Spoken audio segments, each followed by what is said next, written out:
have just returned from WWE headquarters in Stamford, Connecticut, where I not only dropped off my resume, but I had a chance to play WWE 2K26 early. 2K brought out a bunch of content creators and press to play the game before it comes out in March. This is like the 9th or 10th time I've done one of these, which is pretty cool. Also, why am I holding a microphone for this one? I do not know. I don't know. I did a video recently where I was like holding a small microphone, and I kind of liked having like something to hold, you know? Whatever. Today, though, we got kind of like a good news, bad news situation. Good news is I enjoyed the time that I spent playing the game. Bad news is there are a lot of just aspects and things in the game that I'm not allowed to talk about yet. They're still embargoed until later in the week. But that's not a problem because you're already subscribed to the channel, right? So you'll see when those videos pop up, right? The things I can touch on are general gameplay, ringside pass, and showcase. Showcase I'm going to be saving for a playthrough on the channel. Like, I played it a little bit at the event, but from what I've seen, it's pretty similar to last year's showcase. Like, this isn't a knock necessarily, but like, showcase mode is showcase mode. You know what you're getting. You play the objectives, you watch the little in-game cutscene.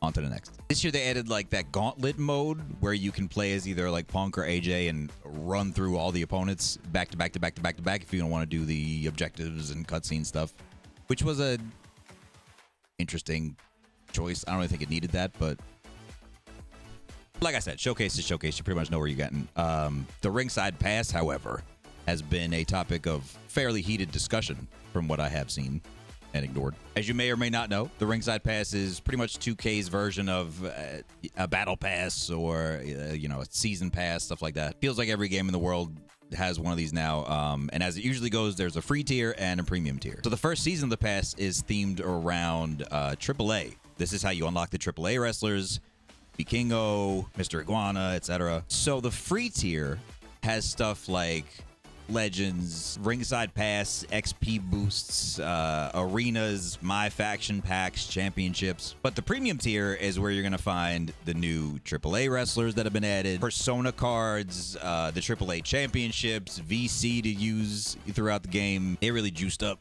that premium tier. But of course, if you want, you can feel free to use a bunch of VC and just skip all the tiers. Just skip all of them so you don't have to play the game. You don't got to worry about unlocking them. You do you, baby. I would like to see some better stuff in the free tier. Like if your end goal is to incentivize people to buy the premium tier, I think you got a better chance of doing that by having good stuff in the free tier. So people are like, ooh, I want more of this. You know what I'm saying? But I don't know nothing about nothing. I honestly am not super upset about having to unlock stuff, having more incentive to, you know, play the game more. I think the premium stuff just might be bad timing.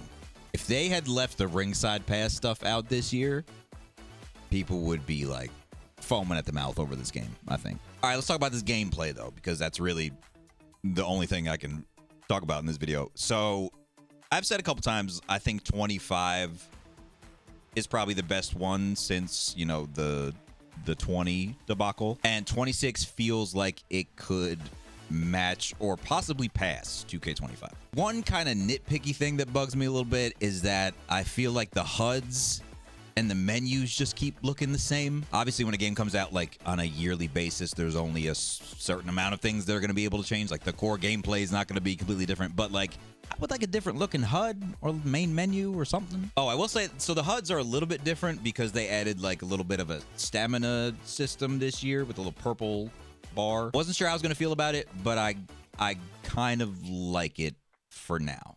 The more I play the game, the more annoying it might get. But as of right now, I didn't hate. It didn't feel like super invasive to the gameplay. It's kind of like, okay, I can't just be spamming a million things or I'm going to get blown up. Again, when I play the game again, I might hate it and turn it off immediately. But as of now, it's all right. One of my favorite things, though, that I unfortunately just can't show you right now because the footage is embargoed till, I think, at least tomorrow. But some of the invisible barriers and walls that kind of used to prevent, you know, maybe some cool or crazy or funny moments from happening have been, I don't want to say taken out, but they've been pulled back quite a bit. So this makes it a lot easier to dive off of things, jump off of things, jump onto things. That I enjoyed very much. The new match types.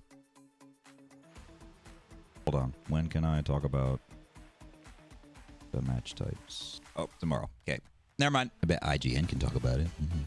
Creation Suite still embargoed, I'm pretty sure. I didn't really mess with it that much anyway, so I couldn't really give you too much on that front. I don't even really know why I brought it up. Oh, I played a little bit of universe mode at this thing, which I usually never do. Like, never do. I can't talk about it yet, but I wanted to let you know. So, on the whole, as a whole, but specifically on the whole, I think 2K26 has a better chance of having a longer life cycle than a lot of the previous games. I played matches with Woods and Breeze. I played matches with Johnny. And while stuff is obviously more fun when you play with your friends, I did enjoy my time with the game. Because I've been saying, like, man, give me something to do after my Rise series is over. You know what I mean? After I finish the My Rise story and the showcase objectives, I'm kind of like, all right, well, I guess we're done here. This year has the best chance of changing that in a long time. A couple other creators were on the same page as me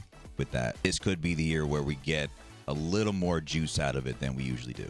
And from a content standpoint, that would be sick. So those are my limited thoughts so far. As the days go by and I can start to talk about more and more, I'll bring you some more stuff. I got some really cool gameplay coming your way, some really fun matches that I was like laughing my actual ass off. I like holding this microphone for this. Like, obviously this wouldn't work for like gaming videos when I got a controller and shit, but like if I'm just yapping,